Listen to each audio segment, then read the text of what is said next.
¿Qué tal? Muy buenas tardes. Los saluda su amigo el licenciado René Castelán, director de este medio informativo, la revista Lex Informa.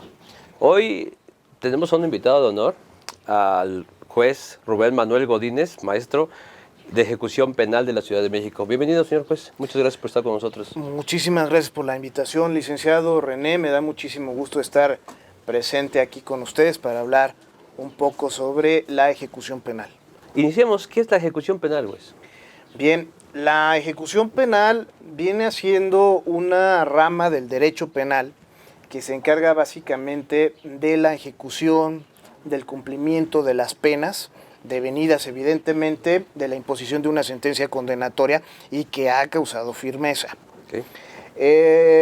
La ejecución penal tiene su origen en dos artículos que yo considero muy importantes.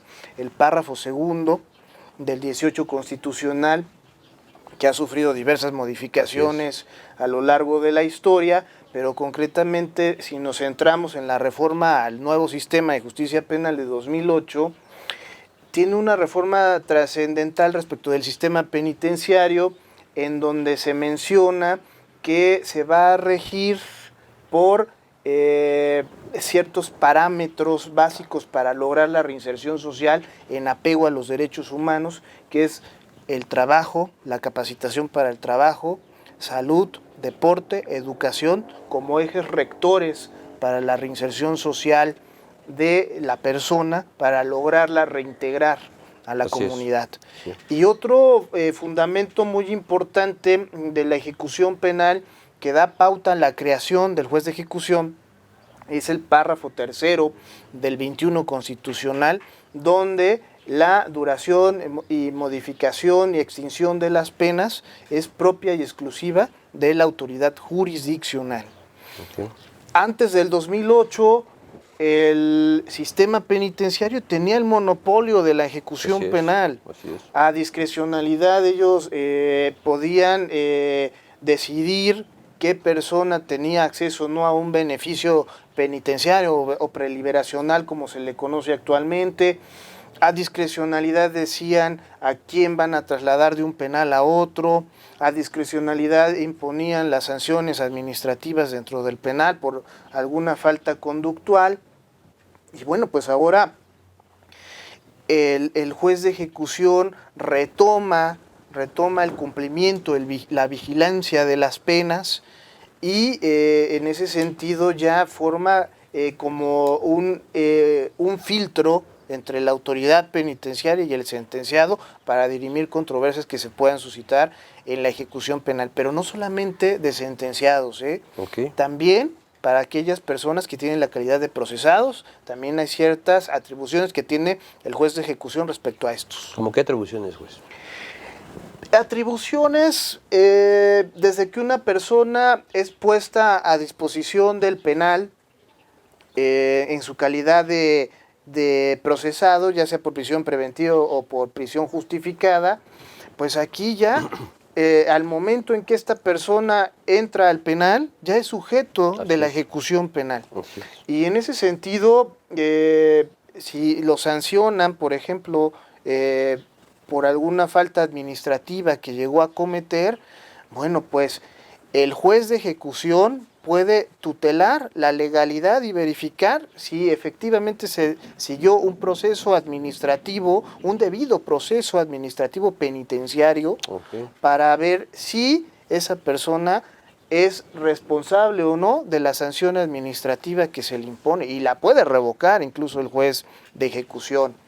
Si hay falta de recursos vitales dentro del penal, falta de agua, falta de alimentos, falta de luz, hacinamiento, bueno, pues los internos, entiéndase, procesados o sentenciados, pueden agotar un procedimiento peticionario ante la autoridad del penal, pero si el penal no les resuelve, pueden recurrir esa determinación ante el juez de ejecución. Y fíjate que en este aspecto hay algo muy importante.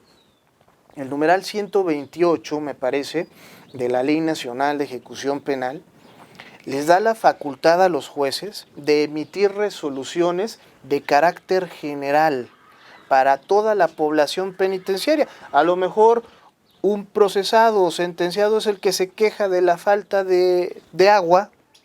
Bueno, pero si el juez advierte que todo el penal carece de agua para la población penitenciaria, esa determinación del juez no solamente va dirigida a la persona que le hace la petición al juez, sino va generalizada, tiene efectos generales para toda la población penitenciaria, si es que el juez así lo considera. Perfecto, pues. Háblenos, juez, ¿quiénes son los que contemplan este derecho de ejecución penal?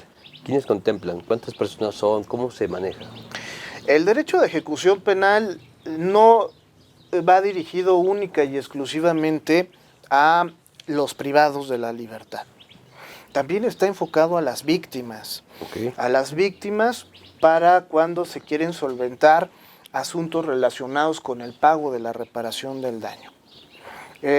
La vía de la ejecución penal plantea incluso un incidente de liquidación de pago de la reparación del daño contemplado en numeral 156 de la Ley Nacional de Ejecución Penal, y es por eso que, reitero, no solamente va enfocado a los sentenciados, va enfocado a las víctimas, y también retomando el asunto del procedimiento administrativo peticionario. No solamente el sentenciado, el procesado y su defensor pueden hacer valer los derechos que estiman a su alcance. Puede ser el Ministerio Público incluso, podemos irnos al numeral 108 de la Ley Nacional. El Ministerio Público puede promover a nombre del sentenciado si es que advierte que hay alguna escasez de algún recurso vital dentro del penal. Los familiares del propio privado de la libertad, los órganos especializados en protección de derechos humanos, asociaciones u organismos dedicados que tienen por objeto el tutelar los derechos de las personas privadas de la libertad. En fin, es un mundo de sujetos legitimados, por ejemplo, en términos del 108 de la Ley Nacional de Ejecución Penal, para jugar un rol importante en este procedimiento administrativo peticionario de ejecución penal. Perfecto, pues vamos a hablar de las controversias. ¿Cuáles son las controversias? ¿Cuáles que se ventilan dentro de la Ley Nacional de Ejecución Penal? La Ley Nacional de Ejecución Penal enuncia el numeral 116, 117, 118 y 119, donde se hace una semblanza del tipo de controversias que pueden surgir en materia de ejecución. Esas controversias no son limitativas, son enunciativas, solamente se vierten en los numerales que estoy haciendo mención, pero déjame decirte, René, que si hay alguna cuestión que genere controversia, que genere debate, que genere producción de prueba, aunque no esté contemplada en esos numerales que les estoy haciendo alusión, es susceptible de subirse a audiencia. Y de entre las que yo puedo destacar, que se dan mucho en la especie, pues es establecer tal vez la adecuación de la pena de prisión, la reducción de la prisión preventiva. Podemos también hablar de estas cuestiones que surgen en el derecho administrativo, sancionador o peticionario entre el privado de la libertad y la autoridad penitenciaria, cuestiones relacionadas con los traslados. Hay también un artículo, el 118, en su fracción tercera, que considero yo también muy importante en la Ley Nacional de Ejecución Penal.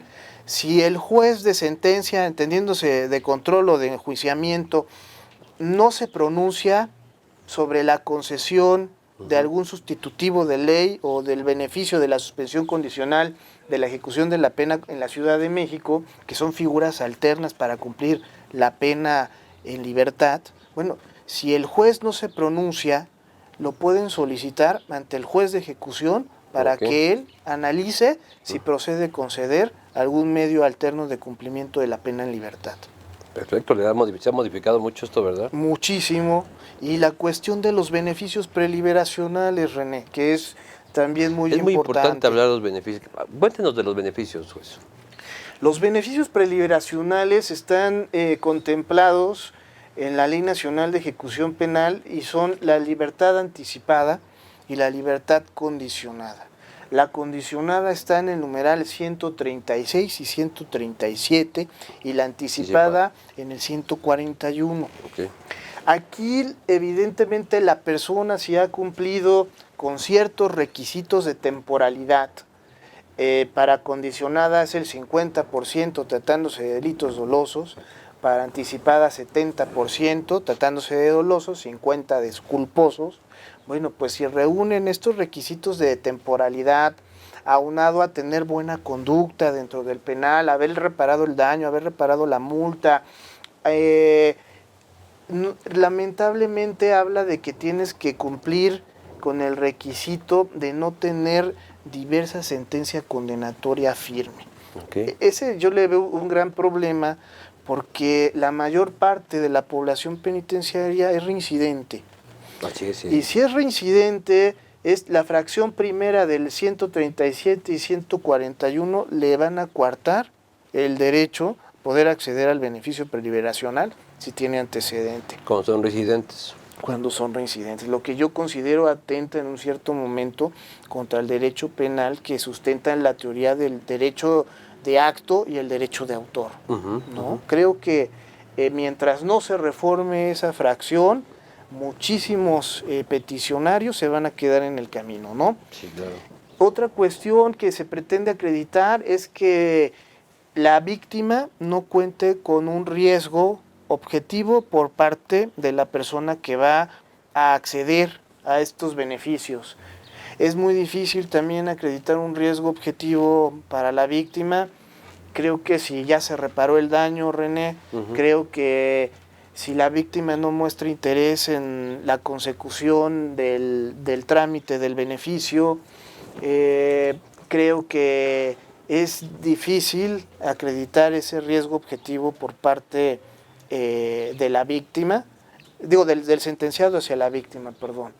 Y esos beneficios preliberacionales, evidentemente, son creados para despresurizar el hacinamiento que existe en los centros de reclusión, y es por eso que se han creado estas figuras. Pueden entrar todo tipo de delitos, excepto secuestro, trata de personas y delincuencia organizada. Es el único derecho de excepción que se contempla en estos beneficios preliberacionales.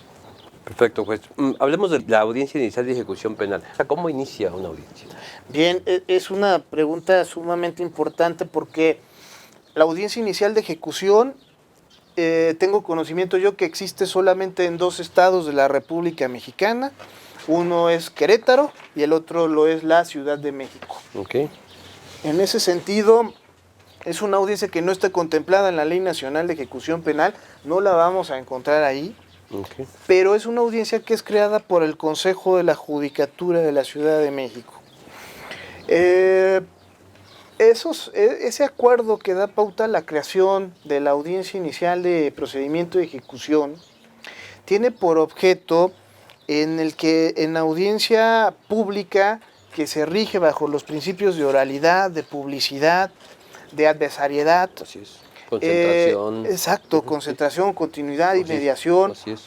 Bueno, pues las partes comparezcan a esa audiencia y se tutele el cumplimiento de la sentencia condenatoria que emitió en un momento determinado juez de control o de enjuiciamiento. Y en ese sentido, cabe mencionar que tendrá que decir el sentenciado junto con su defensor particular cómo van a cumplir esa pena de prisión, si la van a cumplir el sentenciado en internamiento o la va a cumplir en libertad, acogiéndose a algún medio alterno de cumplimiento de la pena. Claro. En la Ciudad de México, entiéndase un sustitutivo penal o el beneficio de la suspensión condicional de la ejecución de la pena. Nos tendrá que decir el sentenciado también en esa audiencia cómo va a cubrir la multa, cómo va a cubrir la reparación del daño. Se va a proveer también en esa audiencia respecto de la suspensión o no de derechos políticos, decomiso de objetos, destrucción de objetos o de sustancias prohibidas, devolución de objetos a quien acredite ser el propietario, o a lo mejor ya está acreditado desde sentencia, bueno, tendrá que nada más solventar esa personalidad para que se le regrese lo que se haya determinado en la sentencia condenatoria como tal. Pues si no tengo, no tengo para la reparación del daño, ¿qué pasa? ¿Se paga con trabajo? ¿Cómo se puede? Platíquenos, ¿cómo lo podemos manejar? Hay diversas formas de lograr el pago de la reparación del daño. Algunas personas tienen la idea errónea de que la reparación del daño, si no cuentan con la solvencia económica, así es. pues ya no salen. Así es.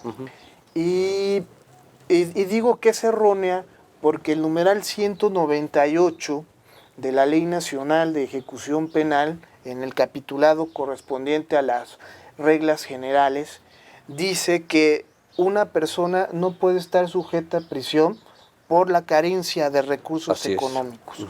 Y este 198 dice que el juez puede fijar una garantía para que se repare el daño y de esta manera, garantizando esa reparación, la persona puede acceder a algún beneficio preliberacional o un medio alterno de cumplimiento de la pena. Muchas personas nos vemos que no son abogados. ¿Cómo buscamos esa garantía? Pues, esa garantía puede ser fijada por el juez de ejecución por cualquiera de las formas que establece la ley. Generalmente puede recurrirse a una póliza de fianza, que es lo más recurrente a lo que pueden acudir las personas que quieren solventar el pago de la reparación del daño, y queda al arbitrio, reitero, del juez de ejecución si es por una garantía o lo pueden exhibir mediante alguna póliza, un pago en efectivo, en cualquiera de las formas que establece la ley. ¿En dónde se encuentra el fundamento legal para iniciar una audiencia de ejecución penal? ¿Cuál es el fundamento legal? Para llevar toda audiencia de ejecución penal, yo creo que hay que atender al párrafo primero del 20 constitucional, a los principios rectores, volvemos a los mismos: publicidad, concentración, continuidad, el fundamento es el artículo 20 constitucional, párrafo primero. Pero también podemos recurrir al párrafo sexto del 17 constitucional, que habla de una justicia plena. Si esa justicia plena la trasladamos al mundo de la ejecución penal, pues también tenemos que hablar de una ejecución penal plena. Y si nos vamos al numeral 120 de la Ley Nacional de Ejecución Penal, ese numeral 120, en su párrafo primero, recoge esos principios rectores del 20 constitucional, otra vez inmediación, publicidad, concentración, etc. Pues ahora vamos, ¿cómo se desarrolla la audiencia de ejecución penal? ¿Cómo se desarrolla? La Ley Nacional de Ejecución Penal tiene reglas especiales, específicas para llevar a cabo una audiencia. Están en el numeral 126 de la Ley Nacional de Ejecución Penal. Para los que somos operadores del nuevo sistema de justicia penal, y tú lo sabrás, René, te constituyes en la sala de audiencias, el juez entra y al momento en que se sienta, apertura la audiencia, da el malletazo y ya empieza a individualizar a las partes. Eso es en una audiencia de juicio. Igual como una audiencia de control, una audiencia... Exacto. A ver, llegamos... Pero en ejecución penal, el juez llega, se sienta y primero individualiza a las partes. Se percata quiénes están presentes y quiénes no. Una vez que ya las individualizó, apertura la audiencia. Son reglas diferentes en cuanto a la formalidad. Una vez que apertura la audiencia, el juez de ejecución va a decir cuál es el motivo por el cual están reunidos en esa audiencia, ¿no? Dependiendo la naturaleza de la misma. Una vez que individualiza a las partes, apertura la audiencia, dice el motivo por el que están reunidos, va a proceder a verificar si las partes conocen sus derechos derivados de la Constitución o de la ley misma. Los mismos derechos como un juicio, una audiencia de control, etapa intermedia. Así es. Enseguida se le va a dar el uso de la voz al promovente, a la parte que inició la controversia. En caso de audiencia inicial de ejecución, pues evidentemente no hay controversia porque es una audiencia de cumplimiento de los resolutivos de la sentencia. Tratándose de ese tipo de audiencias, se le va a dar el uso de la voz a la Fiscalía. La Fiscalía, en términos del numeral 23 de la Ley Nacional de Ejecución Penal, es la que va a tutelar el cumplimiento de la legalidad de esa sentencia. Por eso, en ese momento, en ese tipo de audiencias, se le da el uso de la voz a la Fiscalía, o reitero, a quien haya promovido la controversia. Puede ser la defensa. Exacto. Okay. Y en ese sentido, entrar a la materia de debate. Posteriormente, evidentemente, se tiene que dar el ofrecimiento, la admisión, el desahogo de las pruebas, y el juez ya proveerá lo conducente al momento de emitir su determinación. Ahí mismo se pronuncia el juez. ¿Es de esa misma audiencia? Ahí mismo se pronuncia en esa audiencia, pero fíjate, René, que con esto tú que me estás diciendo, en una audiencia de control, ¿Sí? de etapa intermedia de juicio, las determinaciones que hace el juzgador se notifican en ese mismo momento. Claro. En ejecución no. En ejecución penal, el numeral 127 dice que el juez tiene 5 días, después de la audiencia, tiene 5 días para redactar, notificar y entregar copia de la resolución que recae en la audiencia. 5 días. 5 días. Tenemos una pregunta del público, juez, se la voy a leer. El tema de los sustantivos de la ley o del beneficio de la suspensión condicional de la ejecución de la pena, ¿necesariamente hay que esperar a la audiencia inicial para acogerse a estos? No, definitivamente no. Esos, el sustitutivo de la pena o la suspensión condicional de la ejecución de la pena pueden acogerse en cualquier momento. En cualquier momento lo pueden hacer por escrito, no tienen que esperarse a que se celebre la audiencia. ¿Ya vía electrónica, vía firma electrónica también? También, okay, evidentemente, pero no tienen que esperarse a la audiencia. La audiencia se puede fijar hasta en 10 días, no vas a tener al privado en reclusión si tiene derecho antes a acogerse a la libertad, ¿no? Claro. ¿Cuáles serían los requisitos para acceder al sustantivo de la pena de prisión y al beneficio de la suspensión condicional de la ejecución de la pena? Pues? En la Ciudad de México vienen delimitados en el numeral 86 y en el numeral 90 del Código Penal cuáles son los requisitos para acogerse a estos medios alternos de cumplimiento de la pena. Puedo destacar que para los sustitutivos lo son haber reparado el daño, evidentemente, y si el delito fue cometido con violencia, pues que el sentenciado haga el compromiso de abstenerse de molestar a la víctima, a los testigos, por sí o por interpósita persona. Ahora háblenos de la multa. La multa también, si no tengo para pagar la multa, ¿qué pasa, pues? ¿Y Bien, se maneja de la misma forma? La multa se puede cubrir de diversas formas. El numeral 158 de la Ley Nacional de Ejecución Penal dice que se puede cubrir por jornadas de trabajo a favor de la comunidad. En ese sentido, cada día de trabajo va a saldar un día multa, previa acreditación de insolvencia económica por parte del sentenciado. Pero la multa también se puede pagar en una exhibición, si cuenta con los recursos pertinentes la persona, pues lo puede liquidar en una sola exhibición. Y también se puede pagar la multa por plazos. Okay.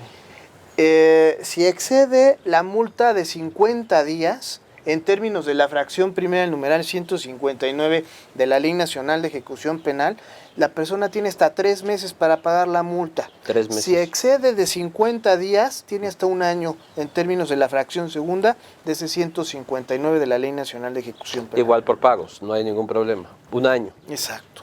Ahorita estamos, ya ve que hemos escuchado la ley de amnistía, lo que ha estado pasando hace unos meses. Los requisitos para solicitar una preliberación, ¿qué requisitos se requieren? Bien, aquí hay una cuestión muy importante que tocas tú, René. La ley de amnistía, recientemente publicada, enalbora ciertos grupos con ciertas características de la población penitenciaria que si reúnen los mismos pueden ser candidatos a que sea aplicable a ellos esa ley de amnistía. Hay dentro de la Ley Nacional de Ejecución Penal, en el numeral 146, los beneficios preliberacionales por política penitenciaria. Okay. Estos beneficios preliberacionales por política penitenciaria radican en que la autoridad penitenciaria va a proponer a ciertos sectores, a ciertos individuos de la población penitenciaria, los va a proponer para ser candidatos a la preliberación.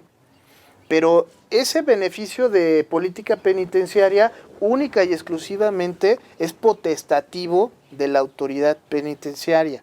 Okay. Pueden ser personas mayores de edad, con enfermedad crónico-degenerativas, pueden ser aquellas personas que han cometido un delito patrimonial pero sin violencia, cuando la pena no excede de 5 años, aquellos delitos en los que el ofendido es la federación o son las entidades federativas y pueden otorgar ellos el perdón.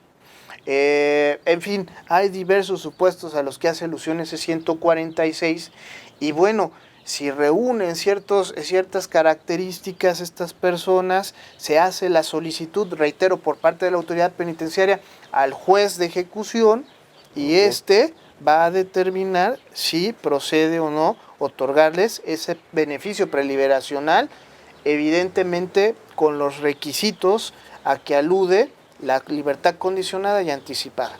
Muchas personas me preguntan a mí mismo como abogado litigante, oye, mi familiar ya tiene, no sé, 50% de la pena, ya puede salir. O mi familiar puede salir con brazalete. Y mucha gente no ha entendido exactamente lo que estamos hablando, pues, porque cree que porque ya cumplió la pena 50%, 70%, ya puede salir con un brazalete. Eso es mentira. Sí, evidentemente no basta con la temporalidad para acceder a un beneficio preliberacional.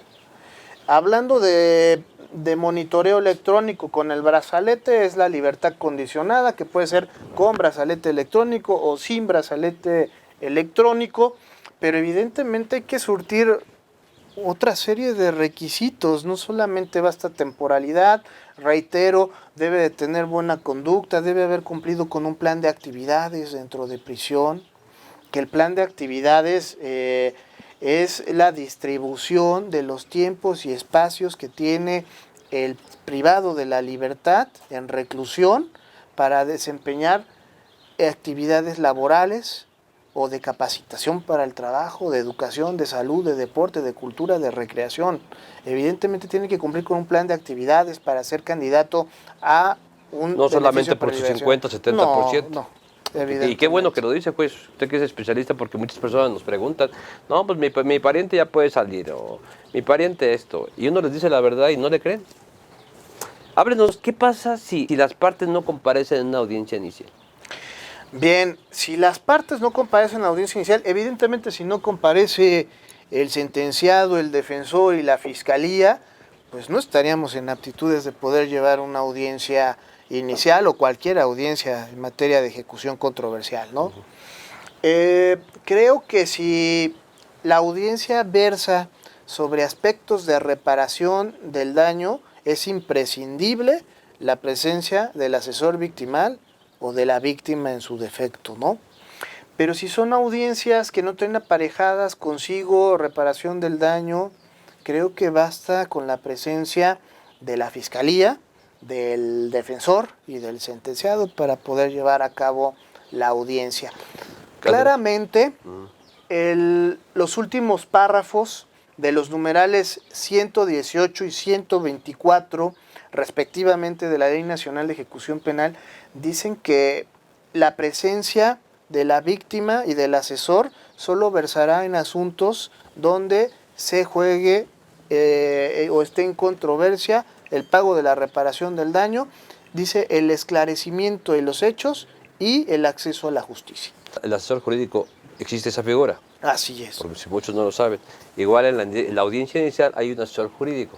Sí, en materia de ejecución también hay asesor jurídico, se sigue haciendo patente su presencia, si es que hay víctima, en términos del apartado C del 20 constitucional, porque evidentemente si hay delitos, nosotros lo sabemos, donde no hay víctimas, donde es un delito de resultado formal, entiéndase, a lo mejor un delito contra la salud, bueno, pues aquí no va a haber víctima ni asesor jurídico y por ende no es necesaria la presencia de ellos en la audiencia porque Sí, claro. por la naturaleza del delito no se requiere. Háblenos, ¿dónde usted capacita, si da cursos, da clases para toda la gente que nos ve? O si tiene un correo electrónico, página, Face, ¿dónde le pueden encontrar? Claro, bueno, constantemente hay que estar, nosotros como juzgadores y todos los operadores del sistema de justicia penal tenemos que estar en capacitación. De vez en cuando, evidentemente tal y como tú lo mencionas, yo también imparto cursos de capacitación para aquellos que me desean invitar y bueno, me pueden encontrar con mi correo electrónico rumagoceron@hotmail.com. Ahí les puedo yo ayudar u orientar de determinada manera, dado que como juzgador evidentemente no estoy capacitado para litigar asuntos, pero sí les puedo disolver alguna duda que puedan presentar, ¿no? ¿Alguna página, YouTube, nada de eso? No tengo página como tal. En Facebook me pueden encontrar, pero tendría que deletrearles cómo está escrito. Es RBNGDNZCRN. Así me pueden encontrar en Facebook. ¿Qué significa? Rubén Godínez Cerón. Pues yo te agradezco mucho. ¿Algo que quieras agregar para toda la gente que nos ve? Bueno, pues yo les quiero nada más comentar que un procedimiento penal no acaba con el dictado de una sentencia. Evidentemente, después de la sentencia existen los jueces de ejecución, existe la Ley Nacional de Ejecución Penal. Es una ley que se ha explotado muy poco por parte de todos los operadores del sistema de justicia penal y es una ley que es perfectible, sí, pero que tiene muchos privilegios, muchas bondades para aquellas personas que quieren acceder a un mecanismo preliberacional o a un medio alterno de cumplimiento de la pena. Bueno, la vía es la Ley Nacional de Ejecución Penal y también hacer valer los derechos que tienen los privados de la libertad y las víctimas ante el juez de ejecución. Vamos a resumirlo, no termina, después de una sentencia no termina todo, sigue la Ley de Ejecución Penal. Así es. Y de ahí podemos igual manejar muchísimas cosas. Es un reducciones, preliberaciones, lo que estábamos platicando. Exacto. Pues nuevamente yo te agradezco muchísimo, el maestro juez Rubén Manuel Gómez Cerón, gracias por estar con nosotros. Espero volvernos a ver pronto, juez. Muchísimo gusto, René, gracias por la invitación y quedo a tus órdenes y a las órdenes de todo tu público. Muchas gracias. Hasta la próxima. Hasta la próxima, hasta luego.